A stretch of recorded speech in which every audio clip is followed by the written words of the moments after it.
All right, you're vibrant. Early in the morning. It's going to be a fantastic day. My name is Shauna Young. I'm the executive director of Duke Tip. We've been planning for this moment just for a little bit, no, a lot of bit. So we are excited to see all of your faces and delighted that many of you could come to this morning's information session. A number of our team members are going to talk with you about the opportunities here at Duke Tip. And then we're going to have the Dean of Admissions for Duke also share some words with you right after that session. You'll have a break for lunch, and then we'll start all the recognition the moment you came for, okay? So let's just start by giving our awardees a huge round of applause for their accomplishments.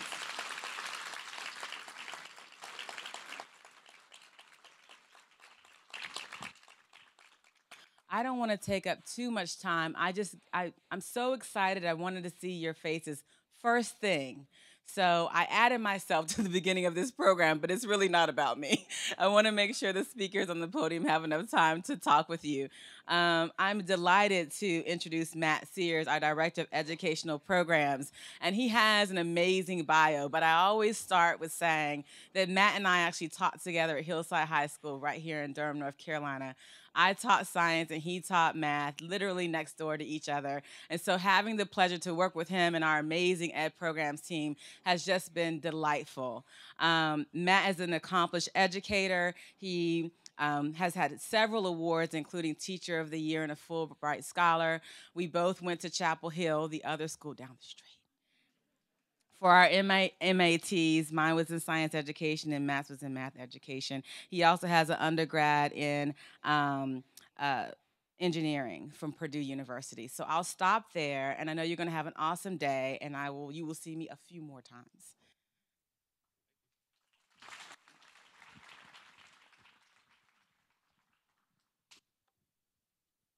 Good morning. Excellent. Shauna, thank you for that introduction. We are so pleased to be with you here today. Students, congratulations. Wholeheartedly, congratulations. We are thrilled to be hosting you here on the campus of Duke University to celebrate you. Can we get one more round of applause for these students?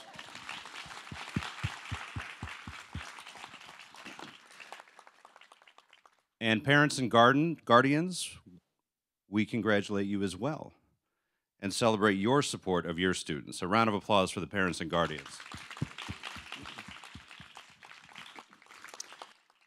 As Shauna said, I'm Matt Sears, and I have the pleasure of leading the educational programs team that makes possible the programming opportunities that we're going to share with you this morning. I'm joined on stage by my colleagues who will be sharing the details about our programs in just a minute. I'm going to do a quick round of introductions, but they're going to address you shortly. We have Tracy Walker of the Education Innovation and Online Learning team. Hannah Humphrey will talk about academic year programs. Michael Dulani will talk about our crisis program. Karen Weeks will talk about field studies. And Lindsey Smith will talk about our summer studies program shortly. Now, we're about to share information about these wonderful programs, and we think they're wonderful because we work really hard to deliver them for you every year. We have weekend programs, we have online programs, and we have summer programs. And that's the good news. The bad news is that our summer programs for this summer, registration is closed. And so if you're not already enrolled for this summer, what you're really listening for is the things that are going to become available starting in the fall, starting in the spring, and then next summer, because now that you're in the 7th grade talent search, you have years and years of programming available to you. And little brothers and sisters, we have opportunities for you as well, so pay attention. For the next 20 minutes or so, we'll go through what our program offerings are, and then we'll have time for questions and answers, so we'll make sure we save time for that as well. So without further ado, I'm going to ask Tracy Walker to come and talk to you about some of our online programs.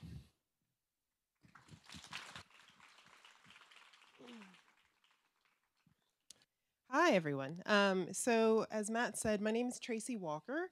I'm the Assistant Director for Operations and New Program Development in our Educational Innovation and Online Learning Division. which means that seeing this many students in real life in front of me is like the most exciting part of my year. I'm like, oh, look at, there's so many. So we currently this summer we're expecting to serve a collective to about a little over 2,000 online students who are participants in either our 7th grade talent search or 4th through 6th grade talent search. And I have the privilege of helping to oversee and work on the design for both of those programs for those populations. So I'm going to start with the program that would be most applicable for you. It's something that you can look forward to for next year. It's our eStudies program. eStudies is our online academic program for 7th through 11th graders. It runs 7.5 weeks over the summer. It only runs over the summer, I'll add that too. It's designed with a focus on connecting students to an expert instructor, connecting students to one another, and connecting students with stimulating and challenging academic materials and ideas. Each course, unlike some of the online courses that you may have heard of through other colleges or other programs, each course at Duke Tip, it has a small student to instructor ratio. So we're talking 24 students to 1 instructor. That allows our instructors to provide ongoing personal feedback throughout the 7.5 weeks, mentorship on coursework and assignments, some technical troubleshooting, because that always seems to come up here and there.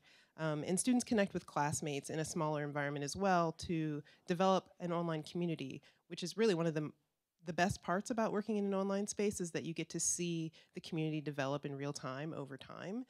There is a sense of tribalness, there's a sense of togetherness that our online students do get to create because they're meeting in live sessions. They're also communicating asynchronously through online forum posts and discussions.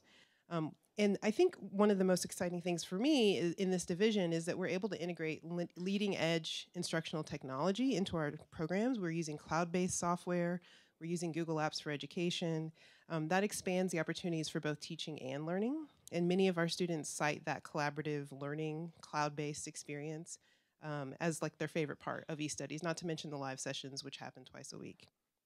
So this year in eStudies, I wanted to give you a little bit of a sample of some of the courses that we're running. Where students will be building worlds with 3D animation and computer programming using Alice, if anyone's familiar with that programming tool. They're creating and editing their own documentary films that are shot with their smartphones and then edited in the cloud.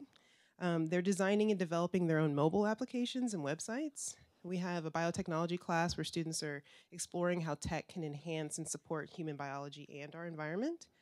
Students are exploring the relationship between architectural history and modern practice while drafting their own designs using drafting tools online. And they're turning their dreams into business reality with a new course on entrepreneurship.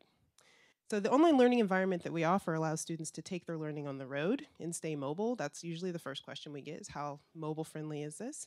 But the program is not self-paced. The reason that we don't allow students to take it on their own is because we do want to drive that community, that we do want students to feel like they're working together, collaborating together, much like a classroom.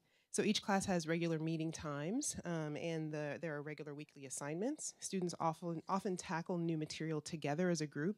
They might kick off something in a live session. They also might conclude a project together in a live session.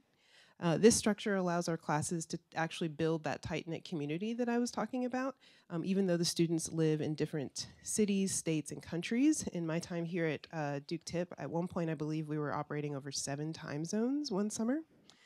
So students will cover about a semester's worth of college or advanced high school material over the summer. They'll meet other students with the same passions that they have and the same interests. And then again, my personal favorite aspect is that students will be able to create a community online that they can check into as they're going through other experiences throughout the summer and be able to have that sense of togetherness that students often find at our Duke Tip programs, even though they're at a distance. And then briefly, I just want to talk a little bit about our program that we offer for younger students. This is a relatively new offering here at Duke Tip called E-Investigators. This summer, we're offering 2 terms of this program. It's for elementary age tipsters and up and through 6th grade. In this month-long program, we ask our 4th and 6th grade students a pretty straightforward question. We say, can you crack the case? In this 4-week-long experience that we call a mystery-based learning experience, students collaborate to solve cases based on real-world mysteries that are found in the fields such as medicine, history, archaeology, science, law. epidemiology even. Over 1 month, our investigators collect and analyze new evidence and theories, all leading up to possible answers to a real-life conundrum. We actually work with experts in the field along with curriculum designers to help design these. So when we have an epidemiologist case, we are consulting with someone who can actually give us the real facts about that career. We worked with lawyers who are actively working in the field so they can give us the real details that we can give to our students. So we're not making this up. We're fictionalizing a case, but we're drawing on real-life professional details, right? Two cases I wanted to draw your attention to. The Ominous Outbreak, it's a case in which students take on the role of an epidemiologist in the CDC. They're brought into a hospital, and they are investigating a patient who's been admitted with unusual symptoms, and they use Google Maps to draw a collection of flight landing and departure points to understand where that patient went and how they interacted with other patients around the globe. And then we also have a case that's very popular called the Shipwreck Cipher. It's a cryptology and archaeology-based case. So there's a little bit of archaeology, social science, a little bit of math. Students are asked to tackle an encrypted journal and conduct excavations to uncover the story of a pirate and missing treasure. You can imagine why that one is so popular. And then lastly, something that we want to share with parents about both programs is that we do use Google Apps for Education, like I mentioned. Being able to host that for our students means that our students are working in a walled garden. So whether you're taking the younger program or the older program, safety of our students is number one. We operate within lots of protocols developed both within Duke TIP, within the broader Duke security community, and also some national policies in order to make sure that students who are working in our program are safe at all times and are only interacting with one another and their instructor. We really hope that you take this as an opportunity to think about where online learning might land in your career at TIP. I hope to see you online.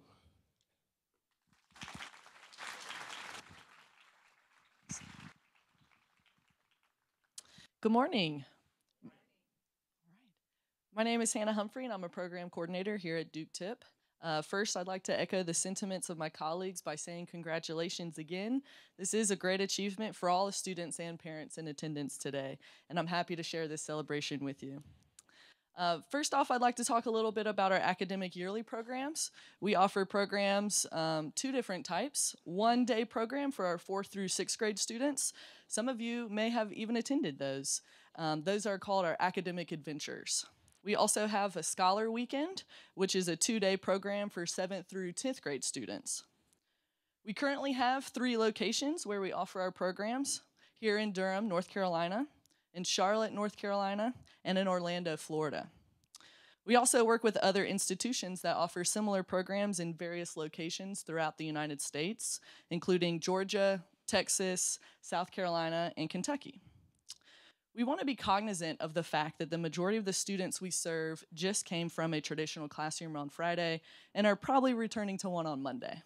So we'll not try to replicate that experience. Rather, with our academic year programs, we provide an interactive, hands-on, student-centered approach that is really project-based, and it aligns with the philosophy of our summer programs, which we'll get to in just a little bit.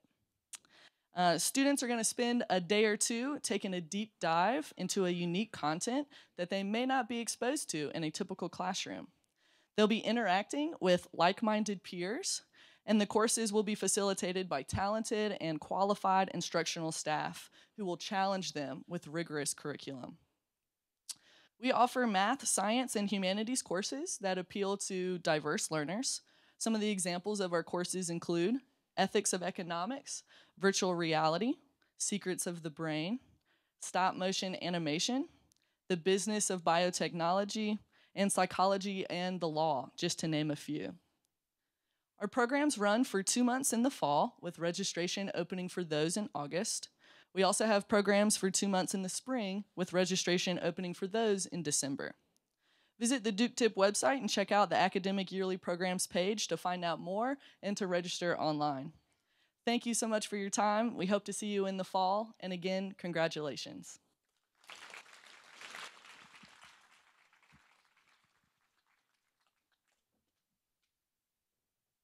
Good morning. Oh, that was pretty good. Thank you. Excellent. Even in the back, I think I heard some good spirit in the back. Thank you very much. Good morning, everyone. My name is Michael Dulani. I serve as the Assistant Director for our Crisis program. For those of you who are unfamiliar with the program, this is an acronym. I already see some looks of concern. Crisis is an acronym. It's a shortening of a creative resolution of impending situations with intelligent solutions. And right? Crisis is a lot easier than that, right? So what we offer in our crisis program is our first step towards our seamless learning environment that is provided by our residential summer programs. The crisis program is offered to students in the 5th or 6th grade who are members of our 4th through 6th grade talent search. So if I have any crisis alums in the audience, I wouldn't be surprised. And if I have any future crisis alums in the audience, I wouldn't be upset. What we do with the program is we bring each of these students onto one of our 5 sites across the southeastern United States. We are in North Carolina, we are in Georgia, we are in Florida, we are in Texas, and we are in Tennessee.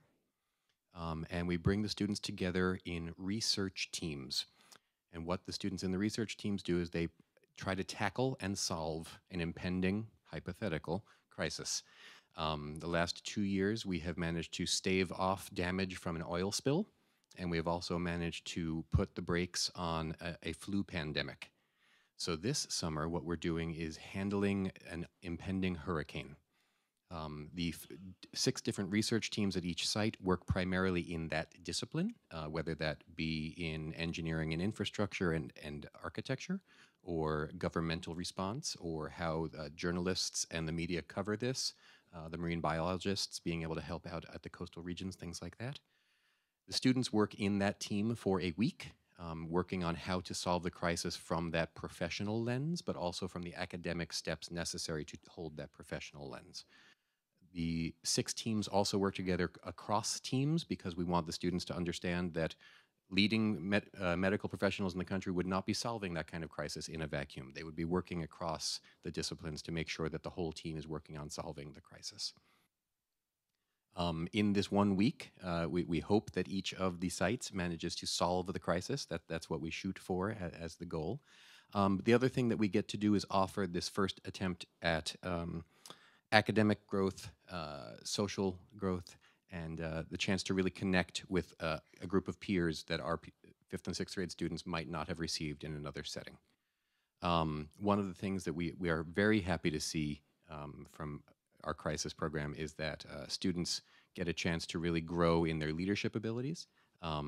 Confidence tends to increase across that 5th and 6th grade population when they come to our crisis program, because they get this chance to kind of seize the opportunity to work on a meaningful task and solve the crisis. So for those of you who are already in the 7th grade talent search and being honored today, congratulations again. Sorry you're going to miss out on the crisis this summer. For those of you who are here as younger siblings, we will look forward to you possibly being able to help us solve the crisis in the future. Thank you again for being here today, and congratulations to all of you.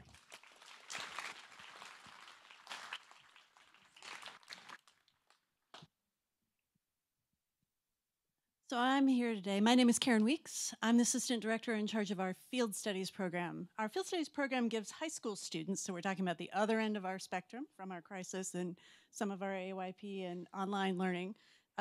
These students during the summer, have the chance to experience their passion in the field. And we rely heavily on resources in a specific location where that field is studied.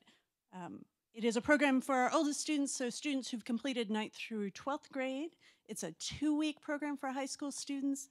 And more similar to college applications, the students submit a portfolio to be considered for the program. So they answer an essay question, they provide a resume, including their activities and leadership, submit transcripts and test scores, and then are evaluated based on that material to participate in the program. So thinking about the sense of place, Duke University has the world's largest lemur collection outside of Madagascar.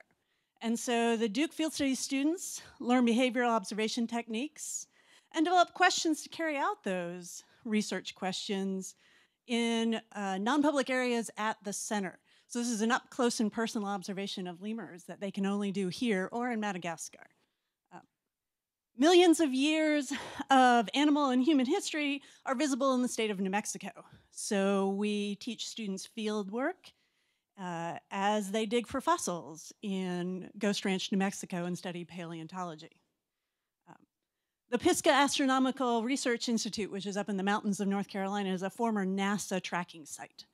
And currently, staff teach our students, this is actually one of our most popular sessions, staff teach our students how to use the optic and radio telescopes, and they research a topic of their own and actually submit that research, which is on file there at the Institute.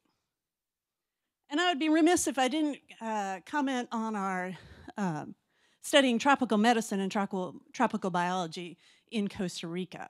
They have an opportunity to learn at research stations there and take a deep dive into those topics. So our students leave the field studies program with a deep understanding of the field and the research techniques involved in the different fields, and they can only do those in the specific locations. So this is a small program, but very exciting for students who are thinking about the next step, which is college. Thanks.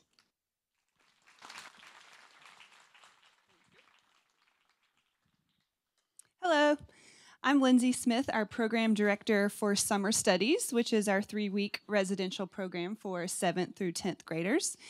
As everyone here has already congratulated you, I'd like to do that again and say congratulations on qualifying at our highest level here at TIP. I want to get a hand count and see if anyone's already registered to attend Summer Studies this summer. All right, a few hands. Awesome.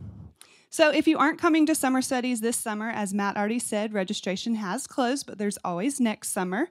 As an 8th grader, you'll have the opportunity to attend either a 7th and 8th grade site or an 8th through 10th grade site, so you get that special blend.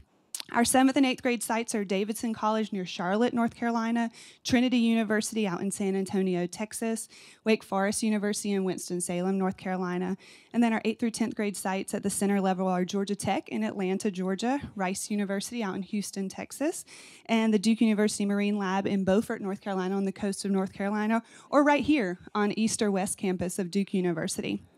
So Summer Studies registration typically opens in January each year for 8th graders, so that's your next opportunity to look at Summer Studies as an option.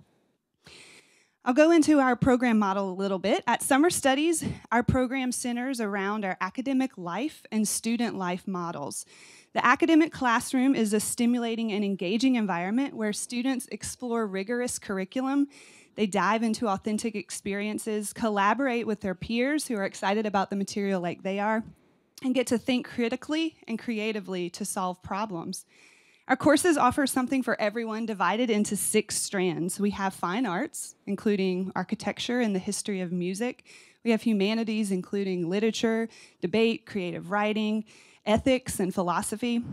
The social sciences, including psychology and anthropology, mock trial, international relations, and economics. Math, my favorite, including cryptography, mathematical arts, statistics, and topology. We have science, including anatomy and medical ethics, biology of cancer, biomedical engineering, and oceanography, as well as technology, including artificial intelligence, programming robotics, and web applications development. So depending on the course, students may participate in student-led discussions, hands-on learning, research, team presentations, experiments, or real-world problem solving. Each class, with no more than 20 students, meets 6 hours a day, daily, from Monday through Friday, with an evening study session Monday through Thursday, and then 3 hours on Saturday morning for a total of 108 contact hours in that one course during the summer, equal to about a full year of school in 3 weeks. The courses are non-graded and there's no homework, allowing students to explore new academic topics in a challenging yet supported environment. So while the academic experience may be what initially draws you to the program, the student life experience is what makes TIP so unique and really gives students an opportunity to explore who they are, not just as the quote-unquote smart kid, but as a well-rounded, amazing young person. Students live in residential groups of 12 to 14 students with a residential counselor who is their mentor and supervisor while on campus. The student life experience is centered on intentional programming efforts shaped around diversity, fine arts, health and wellness, leadership, and service. Programming varies from interactive to relaxing, giving students a chance to explore different areas. We have salsa and salsa, which is making the food and learning the dance, community mural making, painting without brushes. Who knew that was even possible? Poetry night, jam sessions, yoga, ultimate Frisbee, a classic tip tradition, cooking lessons, public speaking, pointless debates, those are hilarious, and cards for the troops, just to name a few. Students also really learn a lot of valuable skills at TIP. Learning to have a roommate, which is not your brother or sister. Figuring out how to do laundry. We do offer a laundry 101. Making smart food choices in an all-you-can-eat dining hall. Lots of ice cream first couple days. And developing autonomy in decision-making. Our staff support the students through the whole process and watch the students grow tremendously as young people over the course of the 3 weeks. And parents, just speaking to you here, we know when you send your child to us at summer studies, you are trusting us to keep them safe and happy for 3 weeks. We work to accommodate students' religious, dietary, identity needs. We provide a student health coordinator and a psychological counselor on campus to support the students and the staff. All our staff are background checked and go through training sessions to learn TIP policy, the details of active supervision, and best practice for working with minors. Each site has a parent blog where you can follow along with the happenings on campus. While homesickness is usually rare because students are having so much fun, parent sickness is a real thing. So we hope the blog helps you feel a little more connected with your child while they are learning and growing during 3 weeks at summer studies. We spend 10 months out of our 12-month year building this program. And we work continuously to improve the program, listen to your feedback, and support and train our awesome seasonal staff. Together, the academic life and student life models create a transformative experience for students to really flourish and grow academically, socially, and emotionally while at summer studies. So we're very proud of our program. Thank you very much.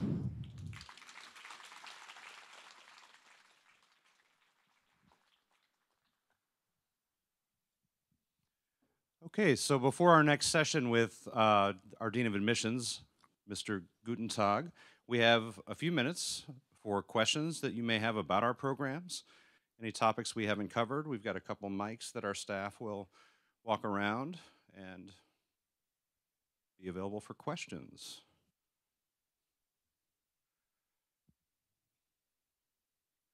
Or we can take a nice long coffee break. We have a question here.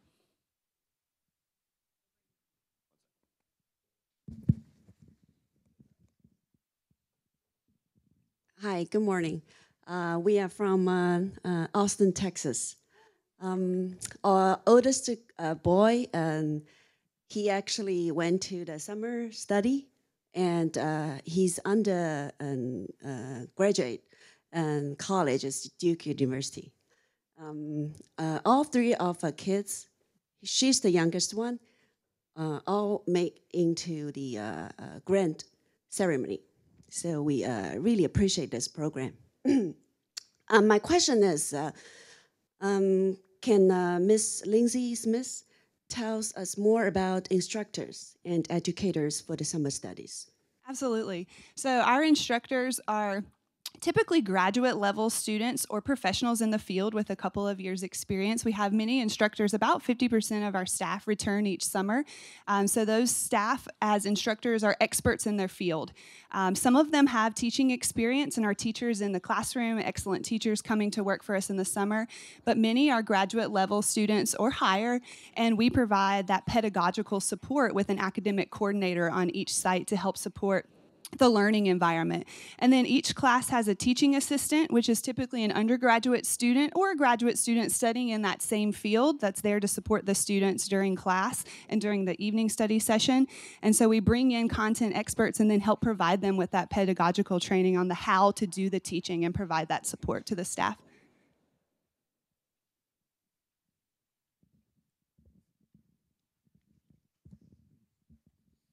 Good morning. My question is, if you're really, really interested in one specific summer studies program, how do you increase your chances of getting in? That's a good question. So, summer studies, Shauna? Oh, she put her hand up. It's her chance now. Summer studies, the application opens with our admissions team, and so admissions does all the work to place the students. We do on the first day, no matter what time you apply on the first day, do a random pool from that first day to seat people in classes. So Shauna can provide some more detail as well. I mean, the demand is high. The best thing is to make sure that you have everything together, including if you're looking at financial aid.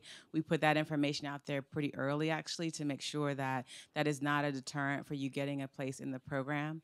And we're always looking at what the opportunities are in terms of how do we continue to reach the need and the demand of our programs. But we also try to make sure that students have opportunities online and through our AYP programs, and that we're always aware of that and share other opportunities too. And so hopefully that answers your question. I have another question for the summer studies. What is the staff to student ratio for your? Good question. So we have staff in the residential groups. There are about 12 to 14 students per staff member, and then the classes can be about that size and up to 20. And so on average, we're probably about 18 to 1, give or take a few depending on the staff. 18 to 2. Karen's giving me insight in my ear. Thank you, Karen. 18 to 2.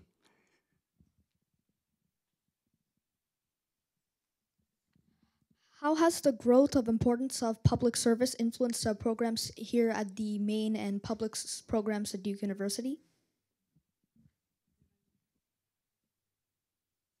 I keep answering everything. I should share the mic. Well, as that is one of the points on our residential Life Star, I'm actually going to ask Paris Andrew, as our Dean of Students, to talk about public service in our programs. Yeah, thank you so much. Had the awesome opportunity to meet you this morning. My name is Paris Andrew. I serve as Dean of Students. One of the things that we noticed actually was that our residential programming needed an official model. And so after assessing the students and the staff, we found out that students really wanted to have a service component to some of the work that we do. So Lindsey Smith, our Director of Summer Studies, actually mentioned that was one of the components of our programming model for student life. So service-oriented things may include the Cards for the Troops, going out into the community. We've done also with the Field Studies program kind of a soup kitchen thing through Ronald McDonald House as well, and a number of other things. What often becomes the case is managing logistics and the timing. Sometimes our students collectively may not want to hop up super duper early after that full week of class. So we try to make sure that we have that buy-in. And as long as the students have expressed an interest and, of course, our staff are able, we try to incorporate some of the public service elements with some of the things that we do. Thanks.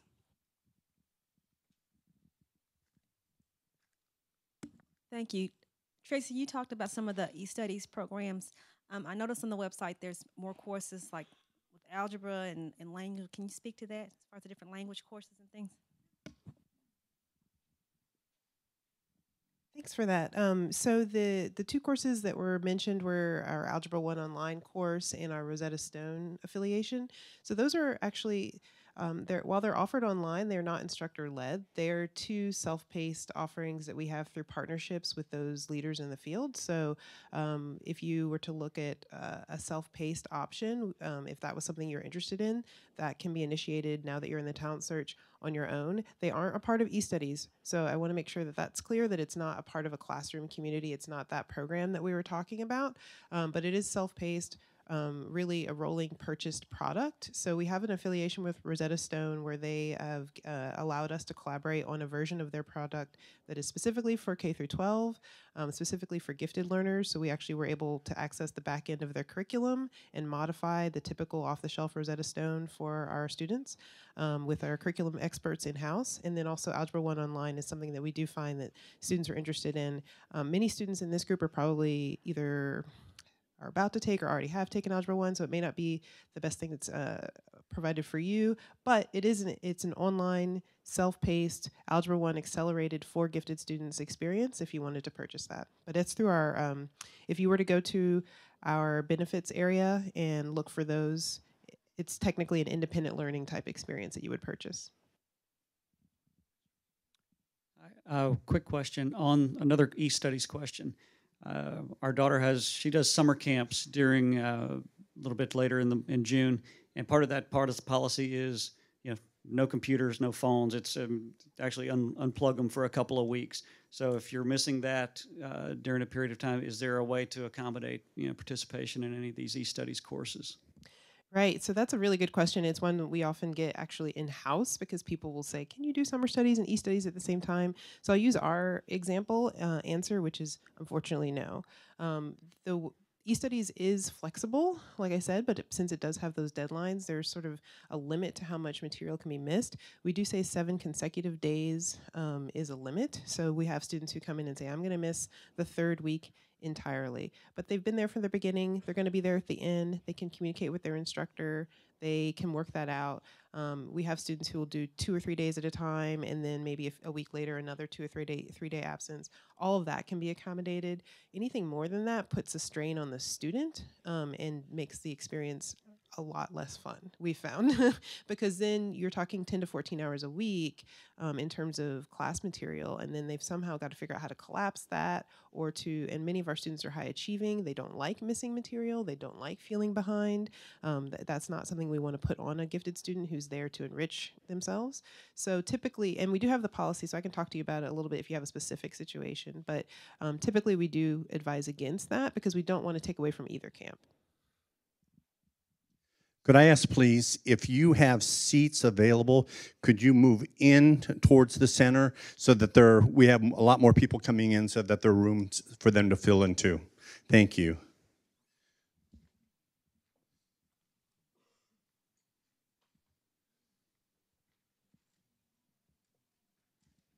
Hi, what courses are offered on the e-studies? Hi, thank you for asking. So we have courses similar to the way that Lindsey describes strands. We have courses in social sciences, we have courses in fine arts, we have courses in math. So just off the top of my head, there's math problem solving, there's advanced math problem solving. Those courses are not so much about just producing the right answer, but finding the ways to get to the answer, and so making you a better math thinker and not just a math answer producer. We have a vet med course that's being offered. We have a study of cancer course that's being offered. Medical ethics, which is which was created with a collaboration between both a lawyer and a philosophy student rather, and a medical student. So that's talking about how do you make tough decisions about living, about treatment, about care. How are those ethical decisions as well as medical ones? We have, like I said, the documentary filmmaking, architecture, computer programming of various levels, depending on the type of programming you're interested in. What else did I mention? I think I mentioned biotechnology, creative writing. There's a creative writing type workshop course. There's one also for academic writing that a lot of our students love. We actually get letters back from students who have gone on to undergraduate who've said that course helped them write their essay as they were getting ready for the application season for college. So that's a very popular course too.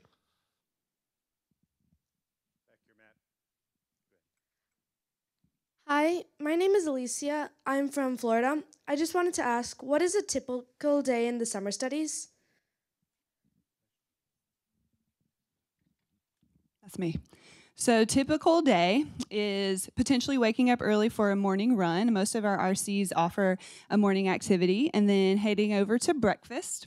And then you'll have class from 9 to noon, and then a nice break for lunch. In that 3-hour class period, you'll have break with your class out typically in the quad outside of the classroom buildings. And then after lunch, you have class from 1 to 4. From 4 to 5 is a little bit of free time, supervised by the RCs, a little bit of time just to relax and take a break. And then from 5 to 6 is dinner, early dinner, you'll be hungry. And then from 6 to 7 is evening study with the TA. After evening study, we've transitioned our evening activities based on feedback from families to have a little bit more free time and downtime in the evenings within an intentional programming time with residential activities in the evening. You'll also have an RC meeting with your RC group in the evening before bed, and then lights out is 10:45. 10:45. The weekends, just to kind of jump to there, so Saturday morning, same type of schedule with the class in the morning and then lunch. And then from there, we go into our full residential activities. So Saturday and Sunday are full of big campus events. It could be a festival, a carnival, ultimate Frisbee, championship and tournament. Staff student is a big thing. But we do reserve Sunday mornings for a little bit more downtime, quiet time, accommodate religious services if students choose to go to those. And so then we gear up for the week coming up with going into Sunday evening, and then repeat again the next week. Hello, I'm Drew from Arkansas, and I was just wondering what Rosetta Stone languages do you offer? Hi, Drew. I'm so glad you introduced yourself. The last count that I had, I believe, is 20, somewhere between 20 and 22. You can check our website, tip.duke.edu/Rosetta, I believe, is where you could go to see all of the different languages. I will say the languages are offered through either like level 1 through 4, or level 1 through 5. So depending on your familiarity with the language or how far you want to go, you would want to check that before you purchase. Hello, my name is Ryan from Georgia. So I have a question about the field studies. So how many field study courses do you offer? That's a really good question. We have currently this summer, I guess we should say, because things change every year. We have 5 at the Duke campus, and we run that back to back. So that's a total of 10 on Duke's campus. We have 3 at New College of Florida, and that's our marine biology site. We have 3 different options at the Perry Observatory, 2 different options in New Mexico, and 2 different options in Costa Rica.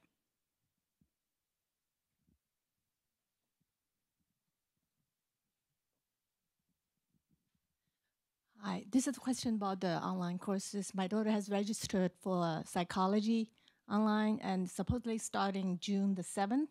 Right now, we're still expecting something to arrive in mail, like instruction and books, material. So do you know when it might? Hi, welcome. Is it abnormal psychology or social psychology? Oh, that's exciting. We have a variety of psychology courses because it's really popular. So yeah, this summer it starts June 7th. There is an email that will go out this Thursday that is the first contact from us to you regarding your login information and your credentials. And then I don't know if you have seen the website, but there is a section of what we call the eStudies portal that gives a list of all of the courses that have physical textbooks and which ones have digital textbooks. And then you would find your course, and then I off the top of my head, I'm not sure what psychology has this year. Sometimes there's physical, sometimes there's digital, sometimes there's both. And then that would give you the timeline to expect materials in the mail. So it's possible that if you haven't gotten something yet, it's on the way. I know that we have about 60% of our textbooks out the door already, but it's also possible that if it's digital, then you'll get something the day of the course that will give you your access to that online textbook. Hi, I'm Nicole from Florida, and so with the eStudies, what Google apps do you use? Like, do you use the Google AI and the Google Virtual Reality, or? I think I'll just stay up here. With Google Apps for Education, if you're familiar, how many people use Google in their personal life, professional life, ever? Okay, great. Okay, wonderful. That's perfect. So obviously with Google, for the older students, I will say for both parties, we sort of split up the types of tools that you'll get access to. But for older students, It a little bit depends on the course because we allow the instructors, since you have 7.5 weeks together to really hang out, you can go deep on certain types of tools. And so everybody has access to Google Drive, so docs, sheets, all of that. Everyone has access to a specific Tip Online email. Tip Online is our Google domain, so all the students are provided their own personal, private, secure email address that we use, and that's the only email address that our instructors are instructed to respond to, and the only one that students are allowed to use to communicate with other classmates. And then through Google Apps, gosh, there's so many different that you can add on that it depends on the course, but we use a learning management system called Canvas that you can single sign-on into, and so people will single sign-on through that into Canvas. We also use that email address to access the live session, so it's one email address that allows you to access all of those things. I know that some of our students are using Google Lucid Chart, which is like a mind mapping visualization service. We use something called Padlet that will also sync to your account that allows you to see different people posting in a sort of a visual manner, like a corkboard for the whole class. There's a ton I could rattle off. But it does depend on the course, which is exciting because the right tool is for the right course, right?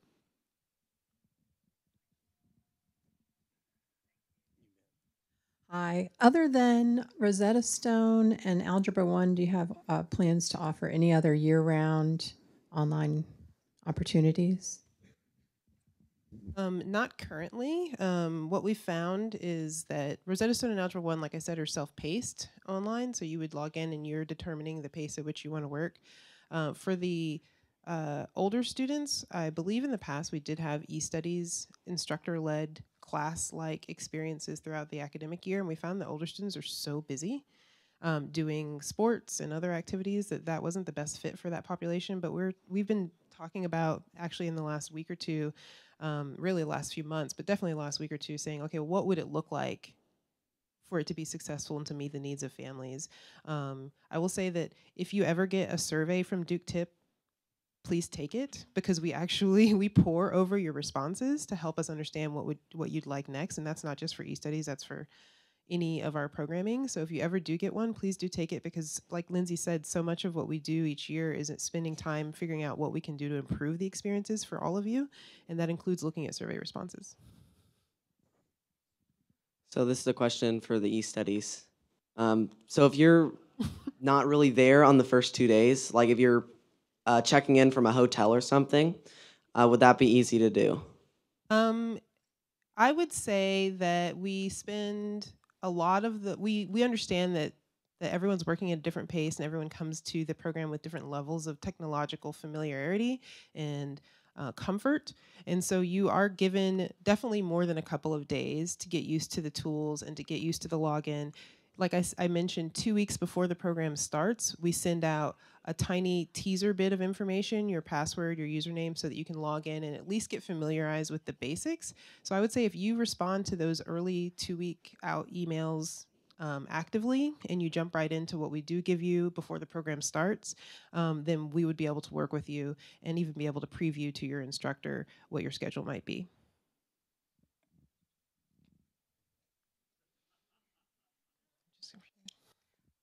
Hello. My question is for the yearly programs. So I believe you mentioned the registration opened in August and December. We live in Atlanta.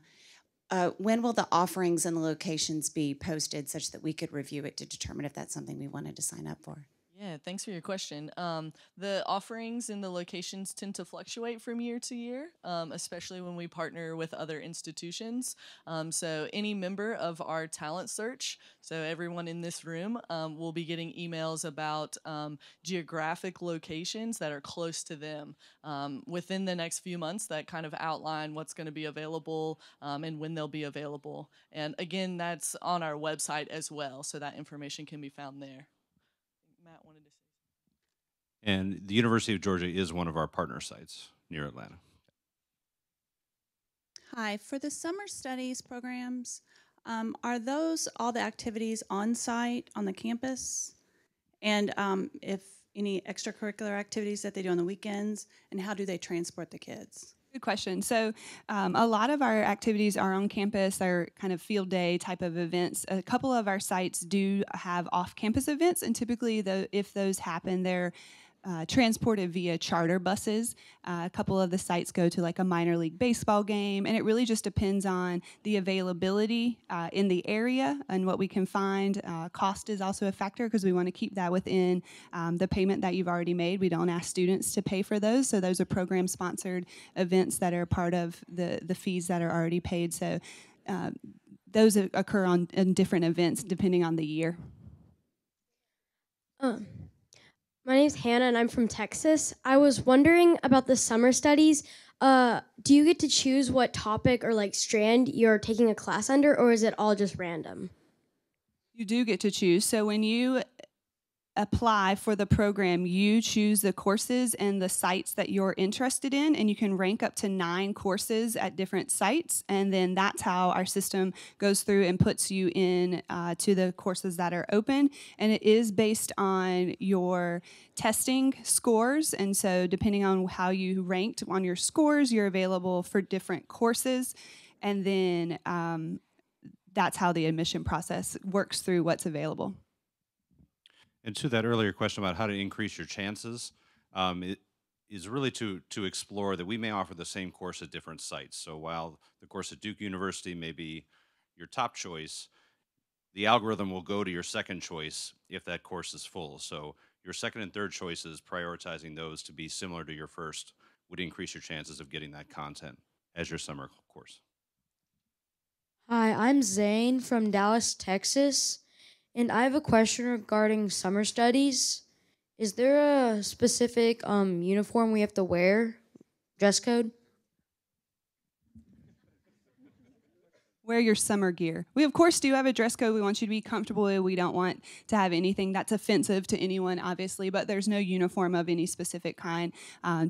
Classic summer gear. In certain sites, it's very hot, so having tennis shoes to walk around campus, having gear. In some of our science lab classes, we ask that you bring long pants. So in the packing list that we provide before summer, we provide you with any details that you might need.